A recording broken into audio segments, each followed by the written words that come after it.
I know that some people still want to give Trump the benefit of the doubt. They hope that he will eventually reinvent himself, that there's a kinder, gentler, more responsible Donald Trump waiting in the wings somewhere. Because after all, it is hard to believe anyone, let alone a nominee for president, could really believe all the things he says. But here's the hard truth. There is no other Donald Trump. This is it. And Maya Angelou, a great American whom I admired very much, she once said, when someone shows you who they are, believe them the first time.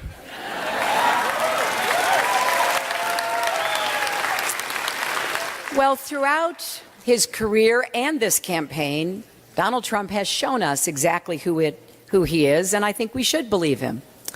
When he was getting his start in business, he was sued by the Justice Department for refusing to rent apartments to Black and Latino tenants.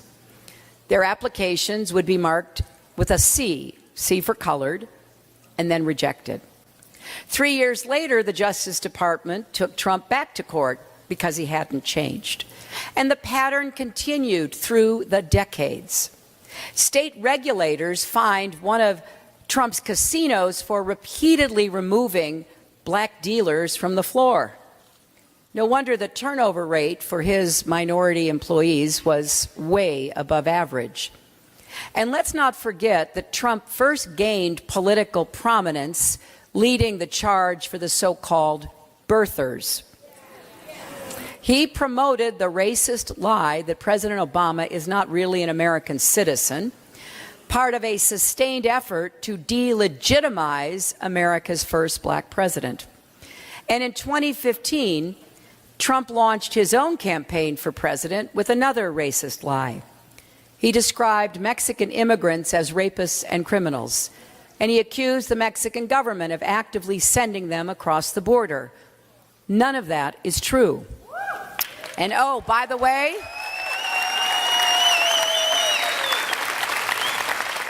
Mexico's not paying for his wall either.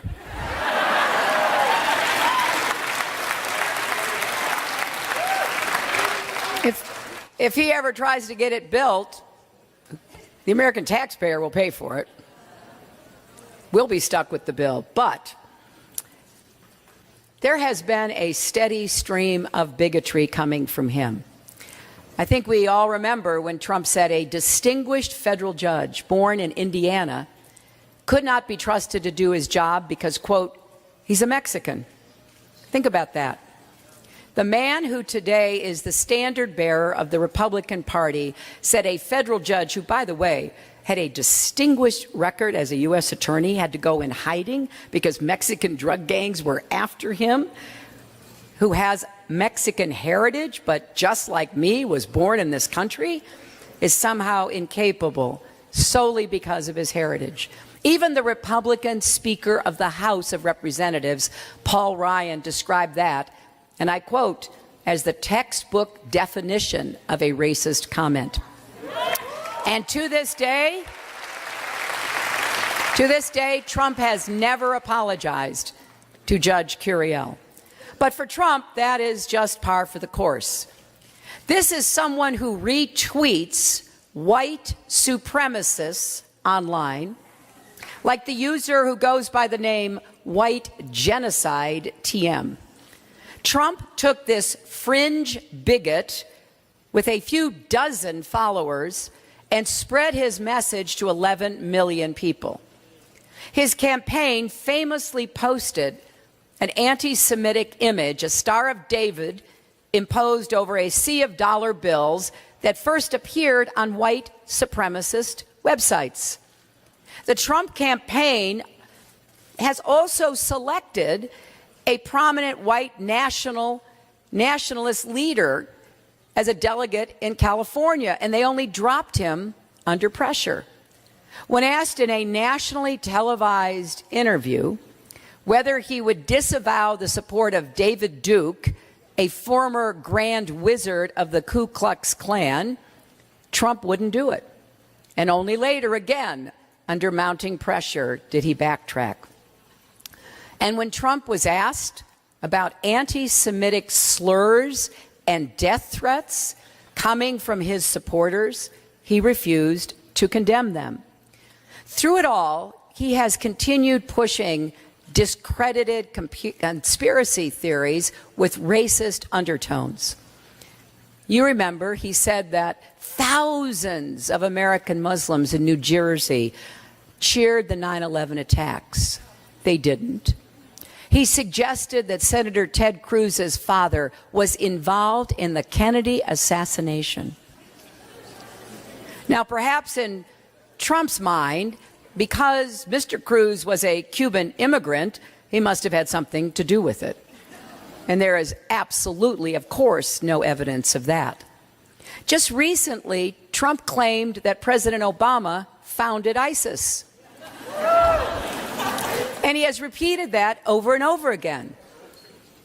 His latest paranoid fever dream is about my health.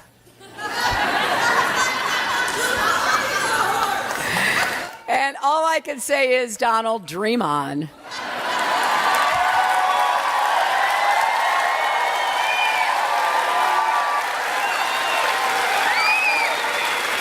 But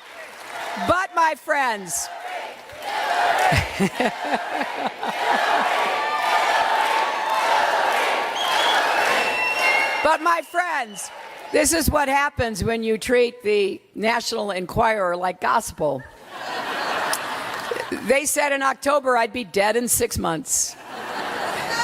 It's also what happens when you listen to the radio host Alex Jones, who claims that 9/11 and the Oklahoma City bombings were inside jobs. He even said, and this really just is so disgusting, he even said the victims of the Sandy Hook massacre were child actors and no one was actually killed there. I don't know what happens in somebody's mind or how dark their heart must be to say things like that. But Trump doesn't challenge these lies. He actually went on Jones's show and said, "Your reputation is amazing. I will not let you down." This from the man who wants to be president of the United States. You know, I've stood by President Obama's side as he made the toughest decisions a commander-in-chief has to make. In times of crisis, our country depends on steady leadership, clear thinking, calm judgment, because one wrong move can mean the difference between life and death. I know we have veterans here, and I know we have families, mothers and spouses and children of people currently serving. The last thing we need in the Situation Room is a loose cannon who can't tell the difference or doesn't care to between fact and fiction, and who buys so easily into racially tinged rumors.